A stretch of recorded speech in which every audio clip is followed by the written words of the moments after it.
ഇന്നൊരു simple and easy Persian kebab recipe. ഒരു 1/2 kilo boneless ചിക്കനിലേക്ക് നല്ല കട്ട തൈരും കാശ്മീരി ചില്ലിയും കുരുമുളക് പൊടിയും ഒരു 1/2 ടീസ്പൂൺ കറുവപ്പട്ടയുടെ പൊടിയും ആവശ്യത്തിന് ഉപ്പും ഒരു മീഡിയം സൈസുള്ള സവോള ഒരു മിക്സി ജാറിലിട്ട് നന്നായിട്ട് അരച്ച് ഇതിലേക്ക് ഇട്ട് കൊടുക്കണം.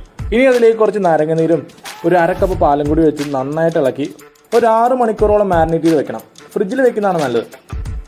കബാബ് ശരിക്കും ചാർക്കോളിൽ ഗ്രില്ല് ചെയ്തെടുക്കുക ചെയ്യേണ്ടത്. അപ്പോൾ ചാർക്കോൾ ഇല്ലാത്തവർ ഈ മെത്തേഡ് ഉപയോഗിച്ചാൽ മതി. ഒരു ചൂടായ പാനിലേക്ക് നമ്മൾ ഓയിൽ ഒഴിച്ചു കൊടുത്ത് അതിലേക്ക് നമ്മൾ പതുക്കെ ഈ ചിക്കൻ എല്ലാം വെച്ച് കൊടുക്കണം. ഫ്ലെയിം എപ്പോഴും ഒരു മീഡിയം ടു ഹൈ ഫ്ലെയിമിലായിരിക്കണം. ചിക്കനൊക്കെ നന്നായിട്ട് വെച്ച ശേഷം അതിൻ്റെ മേലിലേക്ക് ചില്ലി ഫ്ലേക്സ് ഇട്ട് കൊടുക്കും. ചില്ലി ഫ്ലേക്സ് ഇട്ട ശേഷം അതിലേക്ക് 2 ടേബിൾ സ്പൂൺ ബട്ടറും കൂടി ഇട്ട് നമ്മൾ അടച്ചാണ് വേവിക്കുന്നത്. എൻ്റെ ഒരു ഫ്രണ്ട് ഹാരിസ് ആണ് ഈ റെസിപ്പി എനിക്ക് പറഞ്ഞത്. ഒരു സൈഡും എന്ത് കഴിയുമ്പോൾ തിരിച്ചിടാൻ മറക്കരുത്. 2 സൈഡും തിരിച്ചും മറച്ച് അടച്ച് വേണം കുക്ക് ചെയ്തെടുക്കാൻ. കുറച്ച് കഴിയുമ്പോൾ ആ ഗ്രേവിയൊക്കെ പറ്റി ഏകദേശം ഈ രൂപത്തിലേക്കാവും. അങ്ങനെയാകുമ്പോൾ നമ്മുടെ ചിക്കൻ പേർഷ്യൻ കബാബ് റെഡി ആയിട്ടുണ്ടാവും. ഞാൻ ഉണ്ടാക്കിക്കൊണ്ട് പറയുന്ന സംഭവം കിടിലൻ റെസിപ്പിയാണ്. അപ്പോൾ എല്ലാവരും വീട്ടിൽ ട്രൈ ചെയ്ത് നോക്കണം. ചിക്കൻ്റെ കാര്യമൊന്നും പറയാൻ നിൽക്കണം. ചിക്കനൊക്കെ അടിപൊളി ടേസ്റ്റ് ആയിരുന്നു. നല്ല സോഫ്റ്റും ജ്യൂസി ഒക്കെ ആയിരുന്നു. അപ്പോൾ ട്രൈ ചെയ്ത് നോക്കാം, അഭിപ്രായങ്ങൾ പറയാം. ബൈ ഫ്രം ട്രാവൽ ഫുഡ് കേട്ടോ. സൂപ്പർ കേട്ടോ, അടിപൊളിയാണ്. എല്ലാവരും ഉണ്ടാക്കി നോക്കണം കേട്ടോ.